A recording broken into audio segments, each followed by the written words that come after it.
तो हेलो मेरे जेएनएट एस्पिरेंट, हम आ चुके हैं आपके वही वीडियो जो हमने डाला था उसका second part and thermal properties of matter का सेकेंड पार्ट। और ये बहुत ही नीट जेई दोनों एस्पिरेंट्स के लिए बहुत इंपॉर्टेंट है। और बॉडी की बॉडी जो है उसके पास 10 न्यूटन का फोर्स है। जब स्टेट बॉडी जब किसी भी फोर्स पे डिफाइंड मास पे जब हेल्प करेगी, इसका वेलोसिटी किसी भी फोर्स का जोगा फोर्स कब होता है? देखिए, फोर्स तब होता है जब आप उस बॉडी पे कोई एक्सटर्नल इंटरनल फोर्स लगाते हो। आप बेसिक क्लास 9 से स्टार्ट करो। क्लास 9 में जो एक आपका चैप्टर हुआ करता था फोर्स लॉज ऑफ मोशन, वहाँ आपने फोर्स के बारे में क्या पढ़ा था? वहाँ आपने फोर्स की जो जो दो टीम थे, या फिर आप फोर्स जो है कोई भी जो है मतलब कि एवरीडे वाले वर्क में भी लगा रहे हो।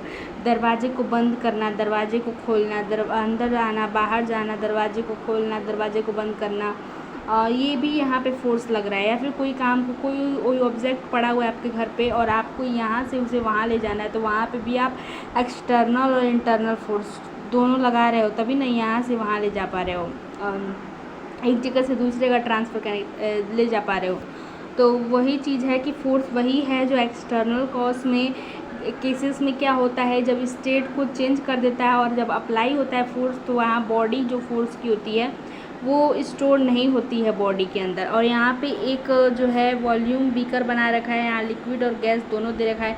इसका हीट सप्लाई यहाँ पे होगा, और हीट सप्लाई होगा, गैस मिलेगा तभी तो हीट सप्लाई होगा ना। उसके बाद से ये हीट को स्टोर करने के लिए जो भी बॉडी होती है वो जब भी ये केस चेंज करती है, तो वहाँ पे स्टेट थर्मल प्रॉपर्टी थर्मोडायनेमिक्स कहलाती है। अब यहाँ पे एक्सटर्नल जो भी इसे इंटरनल या एक्सटर्नल जो भी गैस लग रहा है वो थर्मोडायनेमिक्स का कौन सा लॉ इसमें लग रहा है, यानी फर्स्ट लॉ, सेकेंड लॉ या थर्ड लॉ? तो थर्मोडायनेमिक्स का फर्स्ट लॉ लग रहा है, ठीक है। थर्मोडायनेमिक्स को बहुत अच्छे से समझने की कोशिश करेंगे। फिजिक्स में पढ़ते हैं और केमिस्ट्री में भी थर्मोडायनेमिक्स पढ़ने में उष्मागतिकी होता है, इसे हिंदी में बोलते हैं। तो हीट जो है चेंज हो जाएगा प्रेशर, वॉल्यूम, टेम्परेचर और नंबर ऑफ़ मोल्स में। यहाँ पे नंबर ऑफ़ मोल्स जो है m दिखाया जा रहा है। नंबर ऑफ़ मोल्स कितने बराबर होगा एवोगाड्रो का? आप प्लीज़ कमेंट में बताइएगा। और जो हीट है वो हीट जब कॉज होता है तो जो चेंज हो जाती है इसकी वैल्यू गैस की, वो प्रेशर, वॉल्यूम और टेम्परेचर और n होती है। जब भी स्टोर किया जाता है गैस को हीट में, तो ये डिफाइंड इसकी प्रॉपर्टी को बताता है। ये स्टेट ऐसी प्रॉपर्टी होती है जहाँ हीट की एनर्जी फॉर्म होती है, ट्रांसफ़र होती है। हीट और साउंड कभी भी क्रिएट और कभी भी डिस्ट्रॉयड नहीं किया जा सकता है। will be not create that heat and will be not destroy that heat, will be not create that sound, will be not destroy that sound. तो आप साउंड के बारे में और हीट के बारे में, ये दोनों चीज़ एक ही टर्म, अलग अलग टर्म है, डिफाइन भी अलग अलग है, दोनों के वर्क भी अलग अलग है। प्रेजेंस, वर्क, एबिलिटी, कैपेबिलिटी, सारी चीज़ें अलग अलग हैं और दोनों फिजिक्स के अंदर यूज होते हैं। साउंड का आप मैकेनिकल साउंड का भी आप जानेंगे और हीट के बारे में आप जान ही रहे हैं कि heat use by there thermal property of gases. यहाँ टेम्परेचर की बात कर लेते हैं कि टेम्परेचर कभी भी मेज़र किया जाता है तो कोई भी ऑब्जेक्ट की हॉटनेस और कोल्डनेस पर टेम्परेचर मेजर किया जाता है। किसी भी ऑब्जेक्ट का कितना हॉटनेस है, गर्म चाय ले लीजिए, केतली की गर्म चाय बाहर की तरफ, थर्मोडायनेमिक्स का फर्स्ट लॉ लग रहा है, तभी तो उस वहाँ पे हीट ट्रांसफ़र और आपकी बॉडी को ट्रांसफ़र हो रहा है, बिल्कुल भी टाइम नहीं लगता है। और आपको समझ में आ जाता है कि वो जो केतली है चाय की वो गर्म है, इसलिए उसे छूने के बाद से आप तुरंत ही वहाँ से हाथ हटा लेते हो। तो टेम्परेचर वही चीज़ है, टेम्परेचर वही चीज़ है जो किसी भी ऑब्जेक्ट का हॉटनेस एंड कोल्डनेस के बारे में बताता है। गर्मियों के टाइम पे आपने देखा होगा जो खाना होता है, क्या वो आप कमेंट में करके बताइएगा कि जल्दी ठंडा होने का कारण क्या है और सरफेस टेंशन इस पर किस तरह से लगेगा? आप ये बताइएगा कमेंट करके, प्लीज़ बताने की कोशिश करिएगा कि अगर जो है केतली अगर जो है चाय जो है कप में रहे तो वो जल्दी ठंडा होगा, या फिर वो थाली में प्लेट में रहे तो वो जल्दी ठंडा होगा? किस में ज़्यादा ठंडा होगा? और कौन सा एक अच्छा आप गुड कंडक्टर भी बताइएगा चाय रखने के लिए। चाय को जो अगर हम लकड़ी के कप में अगर चाय को यूज पीने के लिए यूज करें तो क्या उस चाय के बर्तन को उठा सकते हैं लकड़ी की, तो वो क्या गर्म आपका उससे हाथ जलेगा, ये बताइएगा ज़रूर। क्या स्टील का बर्तन ही बेहतर रहता है चाय को पीने के लिए, चाय का यूज करने के लिए, चाय को देने के लिए कौन सा बर्तन अच्छा रहेगा? और इस यहाँ पे क्या सरफेस टेंशन लग रहा है, तो सरफेस टेंशन किन किन बातों पे डिपेंड करता है ये भी बताने की कोशिश करिएगा। तो ये आपका होमवर्क है कि आपको ये चीज़ कमेंट में बताना है, और आप प्लीज़ कमेंट में इसका आंसर दीजिएगा प्लीज़। टेम्परेचर दो बॉडी के पास में बीच में लगने वाला टेम्परेचर वन बॉडी का और दूसरे बॉडी का, यहाँ हीट बिल्कुल ही क्रिएट हो रहा है। हमने अभी आपसे बताया कि साउंड को भी नहीं क्रिएट कर सकते और डिस्ट्रॉय नहीं कर सकते, और हीट को भी आप क्रिएट नहीं कर सकते, डिस्ट्रॉय नहीं कर सकते, क्योंकि यहाँ thermal property of matter of gases के बारे में कर रहे हैं। तो यहाँ प्रेशर भी पढ़ेंगे, वॉल्यूम भी पढ़ेंगे, टेम्परेचर भी पढ़ेंगे, गैस भी पढ़ेंगे, यहाँ आइडियल गैस तक भी पढ़ेंगे। और ये भी कमेंट में बताइएगा कि आइडियल गैस का फॉर्मूला क्या होता है, ये हम आपके पे छोड़ते हैं। आपको जो हमने बोला वो सारे आप कमेंट में आंसर दीजिएगा प्लीज़, याद से दे दीजिएगा। जो भी आपके हीट जो होते हैं वो बिकॉज टेम्परेचर 1 और टेम्परेचर 2 का ग्रेटर होता है, मतलब टेम्परेचर दूसरी बॉडी से पहली बॉडी का कभी भी प्रेशर, वॉल्यूम, टेम्परेचर जो है अधिक ही होगा। अगर हीट जो है किसी भी ऑब्जेक्ट का जब लॉस करता है हीट को, तो हीट का लॉस क्या हो रहा है, टेम्परेचर ही लॉस हो रहा है। और आपके ह्यूमन बॉडी का टेम्परेचर कितना होना चाहिए, क्या ये सर्दियों के गर्मी के समय में क्या ही ह्यूमन बॉडी का टेम्परेचर बढ़ जाता है या घट जाता है, ये बताने की कोशिश करिएगा। Heat will be increase in their temperature, temperature भी जो दिख रहा है जब इंक्रीज हो जा रहा है तो हीट जो है पहले टेम्परेचर की जब इंक्रीज हो जा रहा है हीट और दूसरे टेम्परेचर में डिक्रीज हो रहा है, क्योंकि दूसरे पे ज़्यादा हावी पड़ जा रहा है पहले वाला, तो देख सकते हैं। तो ये केसेस है। तो कोई भी दो बॉडी यानी कि मास m1 और m2 का टीम की बॉडी जो है हीट का जब ट्रांसफ़र होता है तो उसको डिफेंस करती है। हीट को स्टोर क्या कर सकते हैं बॉडी के अंदर। अब जैसे काले कपड़े होते हैं वो क्यों मना किया जाता है कि गर्मी के समय में नहीं पहन के जाना चाहिए, वहाँ टेम्परेचर ज़्यादा हो जाएगा। और अभी हम बात करें कि अगर ठंड के समय में कपड़े जल्दी क्यों नहीं सूख जाते हैं, और वही गर्मियों के समय में कपड़े को अगर बहुत ही कम भी जगह मिले, बहुत कम एरिया में मिले, तो बहुत कम जगह में भी वो सूख लेते हैं।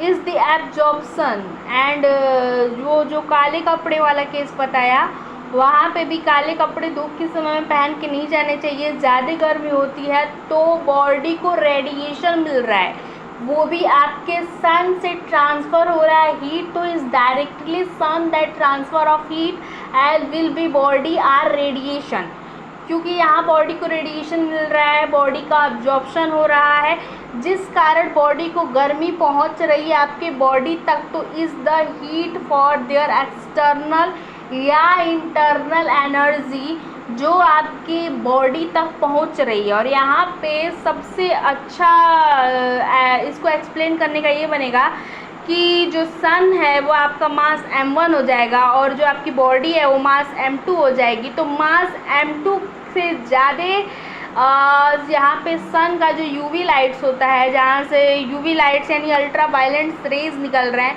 वो आपके बॉडी को देख सकते हैं एक पॉजिटिव वे में कि वो आपके बॉडी को रेडिएट कर रहे हैं। Is the black body radiation, इसी को ही कहते हैं ब्लैक बॉडी रेडिएशन, क्योंकि यूवी लाइट्स जो है आपके बॉडी को रेडिएशन कर रहे हैं, तो is the black body radiation. तो हाँ, आई होप कि आपको अच्छे से समझ में आ रहा होगा, और अगर मुझसे एक्सप्लेनेशन में थोड़ी सी भी गलती हो गई हो तो प्लीज़ मुझे माफ़ कर दीजिए। एंड हीट जो सप्लाई हो रहा है बॉडी के अंदर, वो हीट जो है सप्लाई किया जा रहा है किस तरह से। हीट एक रिमूवल प्रोसेस है जो बॉडी से रिमूव्ड कर दिया जा रहा है। देखिए यहाँ पे केसेस जो है समझने की, अंडरस्टैंडिंग फॉर दिस कंसेप्ट, और यहाँ थ्योरी बेस्ड भी क्वेश्चन, जो बच्चा अगर 11th-12th क्लास के बच्चे अगर इस वीडियो को देख रहे हैं तो उनके लिए उनके फिजिक्स के अंदर, तो हम सभी जानते हैं कि न्यूमेरिकल्स कितने इंपॉर्टेंट होते हैं, लेकिन न्यूमेरिकल्स के जाने के से पहले आपके NCERT प्लस आपके नोट्स के जो भी आपके थ्योरी होते हैं वो आपके कंसेप्ट क्लियर होने चाहिए, उसके बाद ही आप जो है न्यूमेरिकल्स की तरफ मूव ऑन कर सकते हो। बिना आप न्यूमेरिकल्स की तरफ कैसे मूव ऑन कर सकते हो, जब आपके कंसेप्ट थ्योरी पर्टिकुलरली आपके अच्छे से क्लीन ना हो। तो पहला चीज़ ये बनेगा कि वो 11th-12th के हर एक बच्चे को बोलना चाहते हैं कि अगर वो वीडियो देख रहे हैं तो प्लीज़ बच्चों ये आपके कंसेप्ट को पहले आप क्लियर कीजिए, उसके बाद ही। और चाहे वो जेईई नीट का एस्पिरेंट का हर एक बच्चा यहाँ क्या गलती करता है, डायरेक्ट मूव अप आपको न्यूमेरिकल पे नहीं करना है, आपको बहुत अच्छे से समझने की ज़रूरत होती है हर एक क्वेश्चन को। और बहुत सारे ऐसे क्वेश्चन होते हैं जो थ्योरी बेस होते हैं, जैसे कि इनकरेक्ट करेक्ट मैचिंग के भी क्वेश्चन हो सकते हैं। आप पिछले 10 सालों की PYQ उठा के देख लीजिए, वहाँ पे भी ऐसे क्वेश्चन आए हैं। एज विल भी आप 2026, 2025, 24, 23, 22 और पिछले 5 सालों की भी PYQ उठा के देख लीजिए, तो इस चैप्टर से तो इसका वेटेज ज़्यादा ही है। आपके नीट के में भी है और जेईई के एस्पिरेंट्स के भी। और अगर वो 12th का बच्चा अगर और 11th के बच्चे अगर अपने बोर्ड्स या फिर अपने एक स्कूल के एग्ज़ाम के लिए प्रिपेयर कर रहे हैं तो उनके लिए भी इतना ही इम्पॉर्टेंट है, या फिर वो सोच रहे हैं कि जेईई नीट की तैयारी करनी है उन्हें, तो उनके लिए भी कंटेंट उतना ही इम्पॉर्टेंट है और ये चीज़ उतनी ही इम्पॉर्टेंट है। तो आप इसे अंडरस्टैंड करने की कोशिश करिए। और अब आगे चलते हैं टॉपिक पे। तो जो हीट जब रिमूव्ड हो रहा है डिक्रीज एनर्जी से, तो हीट सप्लाई किया जा रहा है और हीट को जो है इंक्रीज़ किया जा रहा है। यहाँ पे जब भी हीट जो होता है सप्लाई करता है आपकी बॉडी को, तो टेम्परेचर इंक्रीज हो जाता है। जब टेम्परेचर इंक्रीज होता है तो ये यहाँ फॉल्स ट्रू वाला देखिए क्वेश्चन आ गया। हमने आपसे बोला ना कि थ्योरी बहुत इंपॉर्टेंट होती है, क्योंकि यहाँ से ट्रू फॉल्स असर्शन रीज़न वाले क्वेश्चन आ सकते हैं। और एनसीईआरटी के अंदर एक्सरसाइज में भी ये दे रखे हैं क्वेश्चन, तो वेरी इंपॉर्टेंट है। एनसीईआरटी सबसे बड़ा वो चीज़ है, फिजिक्स का हो, केमिस्ट्री का हो या बायोलॉजी का हो, तो एनसीईआरटी पहली प्रायोरिटी आपकी होनी चाहिए हर एक जेईई नीट एस्पिरेंट्स की। तो टेम्परेचर को Celsius, kelvin, Fahrenheit, Ramlal scale में भी माप सकते हैं। 0 डिग्री सेल्सियस पे बॉइलिंग पॉइंट 100 डिग्री सेल्सियस होगा, 273 केल्विन। वो साइंटिस्ट थे जिन्होंने इस टेम्परेचर के पीछे बताया कि टेम्परेचर को किससे मेज़र किया जा सकता है, तो 373 केल्विन था। 32 फ़ारेनहाइट पे था। अभी सेल्सियस केल्विन हो गया तो फ़ारेनहाइट हो गया, उसके बाद से रामलाल के स्केल बढ़ेंगे। माई मिस्टेक, रामलाल स्केल पढ़ेंगे, ठीक है। स्केल एक मेज़रमेंट होता है। तो जब क्लास 11th में हर कोई भी बच्चा आता है तो वो पहले यूनिट्स एंड मेज़रमेंट पढ़ता है। तो आप मेरे ओल्ड वीडियो में आप मुझे मैंने आपको एक कंटेंट दिया है यूनिट्स एंड मेज़रमेंट्स का, तो आप वो वहाँ से आप अपने अगर आपका बैकलॉग है तो आप प्लीज़ उन्हें उससे कवर कर लीजिएगा, ठीक है, ओके। और आपके टेम्परेचर जो होते हैं ना, LEP होता है, UFP और कांस्टेंट। आगे आपको पता चलेगा कि टेम्परेचर LEP क्या है और UFP क्या है, ठीक है।